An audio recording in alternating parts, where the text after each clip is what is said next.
Comment vous abordez ce match? Vous sortez certes, 2 rencontres sans défaite, mais 2 rencontres à l'issue desquelles on pouvait espérer un petit peu plus de points que les 2 nuls. Comment vous l'abordez, cette rencontre? Déjà avec face à nous un adversaire de grande qualité. Peut-être que la saison passée, quand on a joué ce match, je dirais pas qu'on a été trop confiant, mais en tout cas c'est sûr qu'on ne veut pas reproduire cette erreur. Et même si on sort de 2 rencontres sans défaite et qu'on aurait espéré mieux, et va falloir trouver le moyen de prendre des points sur le match de dimanche. Est-ce que cette semaine, tu as retrouvé un groupe au collectif, alors même si ce sont que des séances d'entraînement, mais voilà, un petit peu plus fluide? Parce qu'à Metz, on a quand même vu pas mal de déchets, des erreurs techniques, des erreurs de transmission, des mauvais choix. Est-ce que cette semaine, tu as retrouvé des joueurs un peu plus précis, un peu plus inspirés?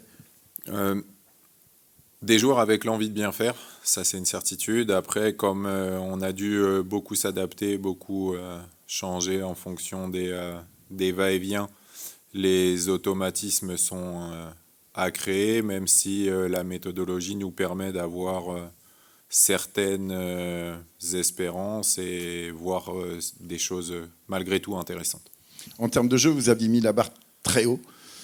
Sur les matchs de Lens, de Nice et même de Strasbourg. Ça s'est délité un tout petit peu face à Lorient, un tout petit peu plus face à Metz. Est-ce que là, tu attends un peu tes joueurs au tournant, qu'ils retrouvent enfin ce jeu, on va pas dire flamboyant, mais séduisant au moins? Oui, bien entendu. En fait, quand on a réussi à faire des performances de ce calibre-là, au moins d'un point de vue technique et de l'énergie, on ne veut pas que le curseur baisse. De toute façon, on s'aperçoit que dès qu'on baisse ce curseur, ça devient rapidement difficile parce qu'on n'a pas la marge technique pour changer des matchs avec un seul joueur. Donc ça passe vraiment par tout le monde. Et il faut retrouver un groupe énergisant avec beaucoup d'enthousiasme, ce qui nous a permis de faire des bonnes prestations sur les premiers matchs. Sans dire que vous étiez ultra favori face à Lorient et Metz.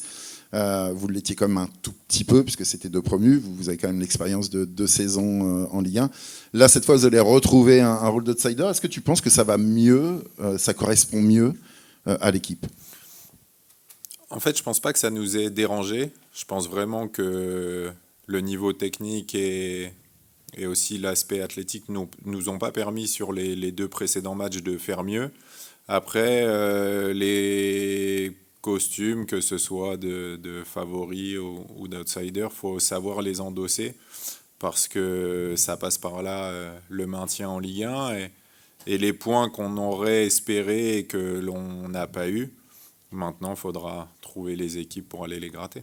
Tu parlais de la qualité de l'adversaire, sauf que les Rennais ne sont pas non plus dans une dynamique de fou. Ils restent sur un match nul et vierge face à des Lensois réduits à 10 dès la première minute. Ça a grincé quand même là-bas.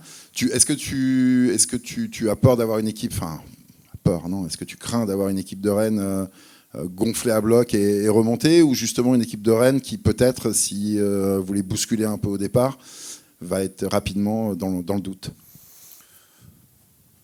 Ils ont certainement les mêmes souhaits que nous, et de faire une grosse entame et de faire douter l'opposant. Donc maintenant, c'est qui va avoir cette force mentale de bien entrer dans ce match et d'être dominant. Après, la différence, c'est ce que je soulignais entre Rennes et nous, c'est que Rennes a les joueurs capables sur une action de changer la physionomie d'un match. Nous, il faut que ça passe par un collectif. Donc on sait qu'ils vont vouloir faire mieux que ce qu'ils ont fait jusqu'ici. Ils ont le potentiel pour. Mais nous, en tant qu'équipe du Havre, en recevant Rennes, on doit montrer un meilleur visage. Bonjour Didier. Ali Samata étant incertain, voire très incertain, on a grande chance de voir Pizarro titulaire. Où est-ce qu'il en est exactement physiquement? Qu'est-ce qu'il montre à l'entraînement ces derniers temps? Je pense pas que Damian soit encore à 100% techniquement. Après, c'est un profil très différent des autres joueurs sur le terrain, où c'est vraiment l'attaquant qui participe peu et qui espère avoir un ballon qui traîne dans la surface. Où là, c'est vraiment quelqu'un qui qui par contre a cet état d'esprit de tueur, de vouloir marquer et qui est vraiment une priorité pour lui. Donc faut encore qu'il s'adapte dans le jeu à ce que l'on peut mettre en place. Mais par contre, il a quelque chose en plus, effectivement, c'est cet instinct de buteur. Un autre qui pourrait profiter des potentielles absences et qu'on espère avoir potentiellement, c'est Rassoul Ndiaye. Est-ce que déjà il pourra postuler à une place de titulaire cette semaine, et qu'est-ce que tu attends de lui pour cette saison? Oui, bien évidemment, il peut postuler cette semaine à une place de titulaire. Rassoul, c'est un joueur très intelligent, capable de faire le lien entre la défense et l'attaque, qui a cette faculté à pouvoir créer dans le jeu, parce que techniquement, et quand je dis techniquement, c'est le contrôle passé, est vraiment très bien maîtrisé chez lui, et il a aussi une faculté à se projeter, éventuellement marquer des buts. Donc j'attends, comme pour tout le monde, j'attends de lui de la constance. L'état d'esprit est merveilleux, et maintenant, il faut qu'il ait envie, l'état d'esprit de devenir un titulaire. Bonjour Didier. Bonjour. Est-ce qu'à froid, il y a un petit peu de déception ou une sorte de sentiment aigre-doux de ressortir avec seulement 2 points de ces matchs contre 2 promus, ou finalement, par rapport aux copies rendues, il n'y a pas tant de frustration que ça? Comment est-ce que vous êtes à froid maintenant? Oui, en fait, il y a les deux. Il y a la déception parce qu'on n'a pas su maintenir le niveau que l'on avait jusqu'à ces 2 matchs qui nous auraient potentiellement permis de l'emporter. Je ne dirais pas qu'il y a une satisfaction, mais ça reste des matchs que l'on ne perd pas, et on sait que chaque point est important, et on l'a vu la saison passée. Mais il y a surtout cette envie de retrouver un niveau que l'on a atteint sur les matchs précédents, qui pour moi sera beaucoup plus garant de nos futurs résultats. Alors justement, pour retrouver ce niveau de jeu-là qu'on a vu, est-ce que c'est pas, entre guillemets, plus facile face à Rennes, qui a priori est une équipe qui va essayer de sortir, qui va essayer de faire du jeu? C'est peut-être plus difficile face à des adversaires qui vous ont un petit peu plus attendu, comme Metz ou Lorient? Non, je pense qu'on doit réussir. On doit réussir même contre des adversaires qui nous attendent un peu plus. On doit trouver les solutions, et on doit être préparé à ça. Rennes viendra sûrement avec un autre visage, mais on ne peut pas s'enfoncer dans ce qu'on a fait jusqu'ici et être dépendant de ce que l'adversaire voudra mettre en place. On doit, nous, savoir prendre les choses en main, et peu importe ce que met l'adversaire comme ingrédient. Et il y a un sentiment de revanche, ou pas particulièrement au vu de la régénération aussi de l'effectif par rapport à la saison dernière?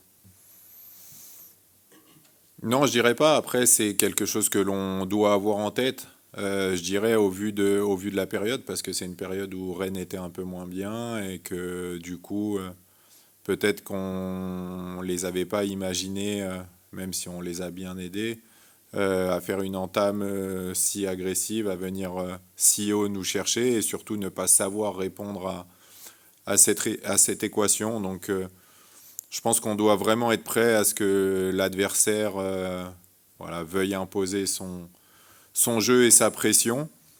Et on doit savoir répondre à ça. Et comme je dis, devant notre public, montrer un meilleur visage que sur ces 2 prestations. Sur le plan strictement comptable, est-ce qu'une victoire contre Rennes aujourd'hui vous donnerait un petit peu d'air? Parce qu'on voit que devant vous, c'est quand même très très serré. Et une victoire vous permettrait éventuellement de gagner quelques places d'un coup. Oui, effectivement, on voit que c'est encore très serré, donc il faut réussir à maintenir le cap et être justement dans cette bataille avec tout le monde. On sait que plus il y a de monde avec nous à la bataille, et mieux c'est. On aurait espéré pouvoir le faire avant aussi, et il ne faut pas non plus tout miser sur ce match, ce qui voudrait dire qu'en cas de mauvais résultat, on aurait vraiment la tête à l'envers. Donc il faudra être prêt à tout.